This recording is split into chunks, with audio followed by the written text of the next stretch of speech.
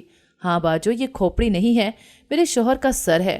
ہاں، شوہر کا سر، جو روز صبح مجھ سے شادی کرتا ہے اور روز رات کو مر جاتا ہے۔ دیکھنا نا، میں جھوٹ تو نہیں کہتی تھی، سچ بولتی ہوں، قسم سے ایسا ہی ہوتا ہے۔ اس نے کرسی پر سمیٹ کر بیٹھتے ہوئے کہا۔ اب تو مجھے وہ خوفناک پاگل لگی، لیکن مجھے حقیقت جاننے کا تجسس بھی ہو رہا تھا۔ آخر اس کھوپڑی کا راز کیا ہے؟ کہاں سے سمینہ اسے لائی اور کس کی ہے یہ؟ مجھے جاننا تھا۔ ڈر اپنی جگہ مگر تجسس اپنی جگہ۔ میں نے ماتھے پر آئے پسینے کو اپنے دوپٹے سے صاف کیا اور پوچھا، تمہارا یہ شوہر کب سے ایسے ہے؟ اس کا جسم کہاں گیا؟ میں نے تھوک نگلتے ہوئے پوچھا۔ پہلے بتاؤ، میں غلط تو نہیں کہتی نا؟ آپ سب کو بتاؤ گی نا کہ میں سچی ہوں، جھوٹی نہیں؟ مجھ پر سب یقین کریں گے نا؟ اس نے میری طرف منہ کر کے بیٹھتے ہوئے کہا۔ ہاں ہاں بالکل، میں سب کو بتاؤں گی کہ تم بالکل ٹھیک کہتی تھی، تم غلط نہیں ہو۔ اب بتاؤ تو میاں کا جسم کہاں ہے؟ میں اس کے بولنے کا انتظار کرنے لگی۔ اس نے میری طرف دیکھا اور مسکرائی، پھر رازدانہ انداز میں میرے قریب آ کر بولی، سچ بتا دوں، میری دوست رہو گی نا؟ چھوڑ تو نہیں دو گی؟ میرا یقین کرو گی نا؟ ہاں ہاں کروں گی بابا، کچھ بولو تو۔ اب کی بار میں چڑ گئی تھی اس کی ایک ہی بات کو بار بار سن کر۔ بتا تو رہی ہوں، میرا شوہر آدھا وہاں ہے۔ اس نے گھر کے پچھلی طرف اشارہ کیا، کھڑکی کے اس طرف۔ میری گردن اس کی انگلی کے اشارے کی طرف مڑ گئی۔ میرا حلق خشک ہونے لگا۔ او دکھاؤں؟ وہ اٹھی تو بے اختیار میں بھی کھڑی ہو گئی اور اس کے ساتھ چل پڑی۔ کھڑکی کے پاس کھڑے ہو کر دیکھا مگر وہاں تو کچھ نہیں تھا۔ میں نے چور نگاہوں سے اس کی طرف دیکھ کر پوچھا، یہاں تو کچھ نہیں ہے نا باجو؟ ادھر آؤ باہر۔ میں اس کے پیچھے چل پڑی۔ اب کی بار میری زبان مختلف دعائیں خود ہی کرنے لگی۔ باہر جا کر وہ ایک جگہ کھڑی ہو گئی۔ اس جگہ کی مٹی دوسری جگہ سے قدرے نرم تھی۔ میں آنکھیں پھاڑ کر اس جگہ کو دیکھنے لگی۔ یہاں پر کیا مطلب تمہارا شوہر یہاں دفن ہے؟ میں نے بے چینی سے گردن پر ہاتھ پھیرتے ہوئے پوچھا۔ دفن تو نہیں، لیٹا ہے، صرف جسم، سر تو وہ باہر ہے نا، مطلب آدھا اندر آدھا باہر۔ صبح کو وہ پورا ہو جاتا ہے اور مجھ سے شادی کرتا ہے، پھر رات میں آدھا رہ جاتا ہے۔ اس نے سر کھجاتے ہوئے کہا۔ مجھے اب قائص سی آ رہی تھی، میں فوراً اس ماحول سے نکلنا چاہتی تھی۔ میں نے اسے کہا، سمینہ میرے بچے رو رہے ہوں گے، میں اب چلتی ہوں، باقی باتیں کل آ کر سنوں گی، ابھی بہت دیر ہو گئی ہے۔ یہ کہہ کر میں کمرے کے اندر سے گیٹ کی طرف جانے لگی، لیکن باجو پوری بات تو کی ہی نہیں۔ ابھی تو میں نے بہت کچھ بتانا تھا باجو، آج رک جاؤ نا، دیکھو چائے بھی ٹھنڈی ہو گئی ہے، رک جاؤ نا باجو۔ وہ بولتے ہوئے میرے پیچھے پیچھے چلی آ رہی تھی۔ میں ایک منٹ کے لیے بھی رکنا نہیں چاہتی تھی۔ میرے قدم بے اختیار باہر کی طرف اٹھ رہے تھے۔ ہاں ہاں آؤں گی، میں یہ کہتے ہوئے تیزی سے باہر نکل گئی اور بغیر پیچھے دیکھے تیز تیز قدموں سے گھر کے دروازے پر دستک دی۔